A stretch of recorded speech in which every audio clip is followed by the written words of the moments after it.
who had attacked us, what they wanted, or why. The nation's top law enforcement officer called a Tulsa man for help getting answers. Police Chief Dennis Larsen was in charge of the bomb squad back then. I'm 2 News anchor Naomi Kitt, and I listened as he shared his story with me on camera for the very first time. It started with a phone call minutes after the unthinkable had happened. And it was Janet Reno, at the time, the sitting U.S. Attorney General. And her questions were really direct. And it was simply, we've had an incident in Oklahoma City. We believe explosives are involved. How many assets can you deploy to Oklahoma City and how soon?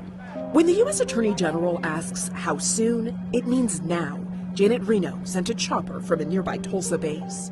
Landed over at 23rd and Jackson and picked up our robot and some of our bomb techs, and the rest went by car. According to the bomb techs that were in the Black Hawk, they never gained altitude. They flew at treetop level. Chief Larsen sent most of his team ahead, but he couldn't leave Tulsa unprotected, so he and another man stayed behind that first day.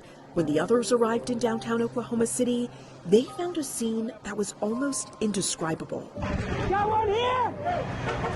Watch out here! Out of the way. Move it back, folks. He's from the daycare at the YMCA, I guess. Move it back. When you first got out of that car and saw the aftermath of that explosion, what was going through your mind? It's like probably most investigators switch on the police mode, switch off the human mode. I remember as I walked towards the building, the smell of ANFO in the air. That's short for ammonium nitrate fuel oil, the ingredients used to bring down the building and bring Oklahomans together. Did you have any idea the extent or the magnitude of what you were dealing with? No, I don't think anybody could imagine. We had never seen that in the United States. It's just a devastating thing that our country has come to this. And so many little children has died, and the people that are trapped and don't know when they'll be got out. You handed me these numbers earlier, 168 lives lost. You said, though, it's when you see the numbers of children who were obviously lost in this tragedy that's really what gets to you. Yeah, I think that just knowing that the bomber knew that the daycare was in the bottom floor of that building showed you that you were dealing with somebody who was heartless and probably the epitome of pure evil. He certainly wasn't alone in that thought. It's devastating. It's just words cannot describe. Being a mother and a grandmother, I can imagine the heartbreak. I've lost a child.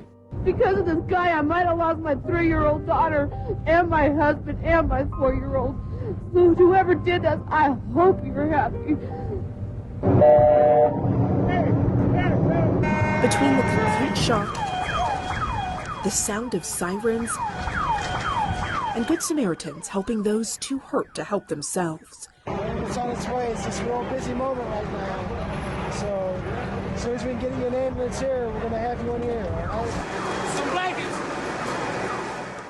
Everyday office workers searching for friends in the street. Get all of our people down that way. That way? Yeah. Okay. We got everybody out of the second floor. Okay, I got it. While emergency crews searched for those buried beneath the crumbled concrete. All the while, Chief Larsen and his team had their own job to do. Our job wasn't to recover bodies.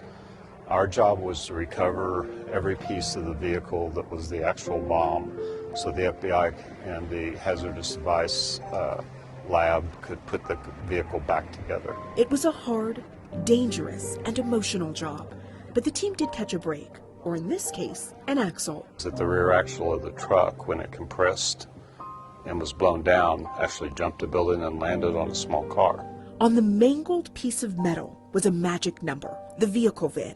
An auto theft detective ran that VIN, determined it was a Ryder truck, determined where it was rented, determined who rented it, and that series of events started the way they identified the suspects. But it did so much more. It basically gave everyone involved in the search, which now included bomb techs from across the country, a picture for the puzzle they were trying to piece together. And that made it a whole lot easier to determine that's a concrete, that's part of the device, that's a piece that may have DNA on it. We need to preserve that in different ways.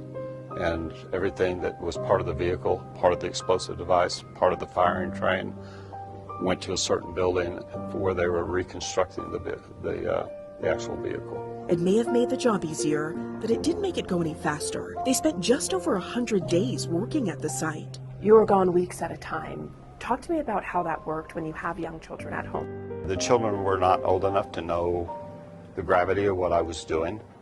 They referred to it as the broken building, and that their father was helping with the broken building. The building may have been broken, but the Oklahoma spirit was not.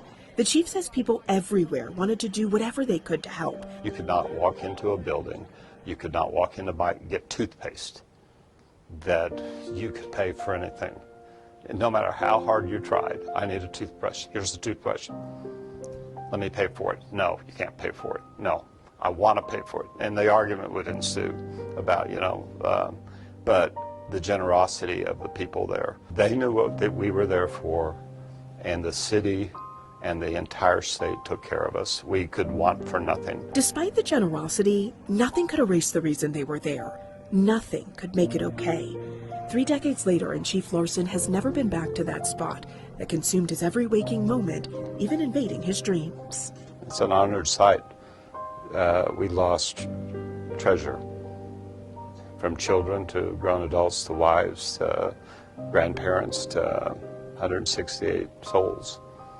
And I've been there, was there, worked it. I don't need to see it again.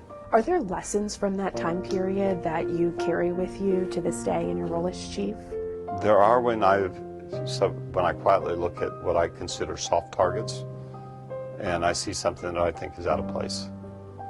A car parked next to a building that it shouldn't be parked next to, or a truck parked next to a building it shouldn't be parked next to. And I think those things are just the police officer inside, the bomb technician.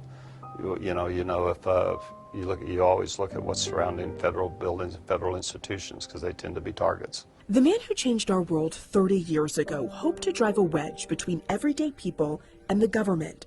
Instead, the country came together and we showed everyone our true mettle. The generosity, I think, set the Oklahoma standard.